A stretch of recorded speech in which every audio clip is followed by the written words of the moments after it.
Al inicio de la revolución industrial, el ser humano introdujo el uso generalizado de combustibles fósiles. Su uso se ha multiplicado a lo largo de las décadas posteriores, provocando un incremento drástico en las emisiones de gases de efecto invernadero o emisiones del IEI. Algunos de esos gases son el dióxido de carbono, el monóxido de carbono, el metano o los óxidos de nitrógeno, los cuales reciben este nombre porque provocan en la Tierra el mismo efecto que las paredes producen en un invernadero, impiden la salida del calor y provocan un aumento de temperatura en el interior, lo que se traduce en el calentamiento global. Sumando a esta problemática está la degradación y destrucción de hábitats naturales, las malas prácticas de uso del suelo, la erosión, la deforestación y la sobreexplotación de ecosistemas. El incremento en la atmósfera de los llamados gases de invernadero y el consecuente cambio climático tendrán impactos severos en las próximas décadas. A pesar de que los escenarios exactos todavía son inciertos, es esencial tomar cierto número de medidas para reducir las emisiones del IEI, incrementando su captura en los suelos y en la biomasa. Para ello, deben ser desarrolladas nuevas estrategias y políticas apropiadas para el manejo de la agricultura y los bosques. Una opción se basa en la captura de carbono en los suelos y las coberturas terrestres por medio de los créditos del carbono, sobre todo en tierras usadas para agricultura y la forestación. Si bien es cierto, la agricultura es un importante contribuidor al cambio climático, este también proporciona un sumidero y tiene potencial para aliviarlo. El carbono es almacenado o secuestrado sobre la tierra por las plantas, cultivos y árboles, y bajo ella en el suelo y las raíces. El secuestro de carbono implica que el CO2 es captado de la atmósfera a través de la fotosíntesis por la vegetación para retenerlo como celulosa en sus troncos, ramas, hojas y frutos, y a cambio devuelven oxígeno a la atmósfera. Para ralentizar los impactos del cambio climático es necesario reducir inmediatamente las concentraciones del carbono en la atmósfera. Como acabamos de explicar, numerosas actividades agrícolas y forestales contribuyen a las emisiones del IEI. El cambio y adopción de nuevas prácticas sostenibles de manejo de la tierra pueden apoyar a la retención y reducción de estos gases.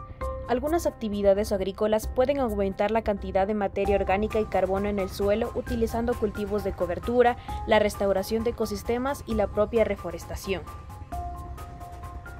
Las prácticas agrícolas mejoradas pueden ayudar a identificar, desarrollar y promover las acciones culturales que reduzcan las emisiones y retengan el carbono, a la vez que mejoran los medios de vida de los agricultores, especialmente en los países en desarrollo.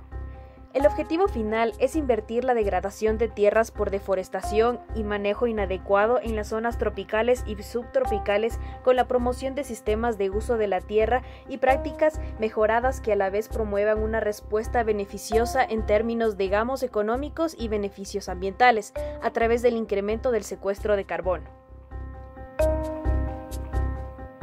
El proceso implica otros beneficios importantes para el suelo, los cultivos y la calidad del ambiente, ante la prevención de erosión, desertificación y para el incremento de la biodiversidad.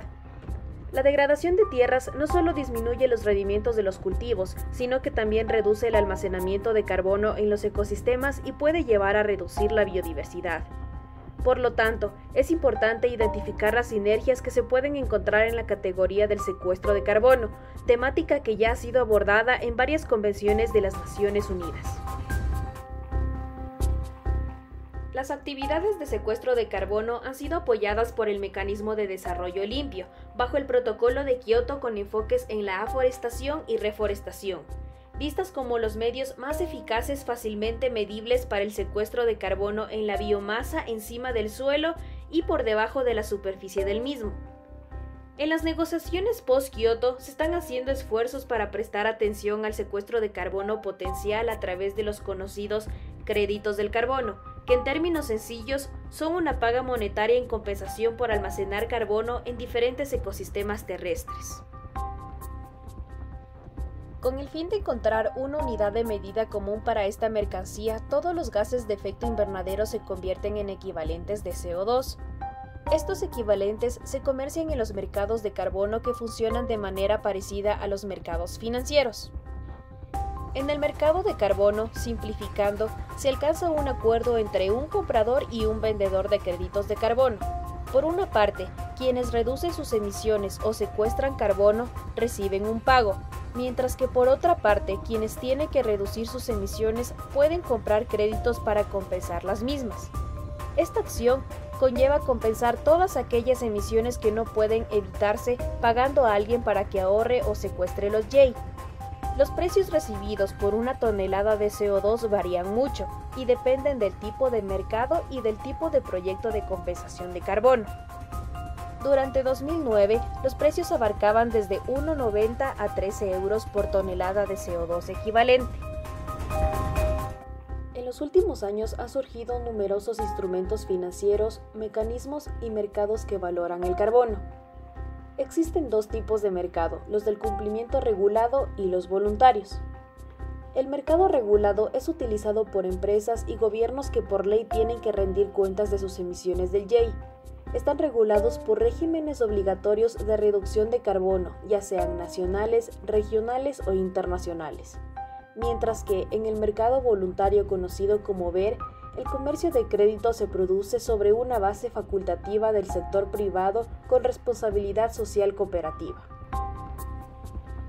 En términos monetarios, para tener una idea de cuánto vale secuestrar carbono, en el 2008 se obtuvo que el mercado regulado comercializó alrededor de 119.000 millones de dólares estadounidenses y en el mercado voluntario se comercializaron alrededor de 704 millones de dólares estadounidenses.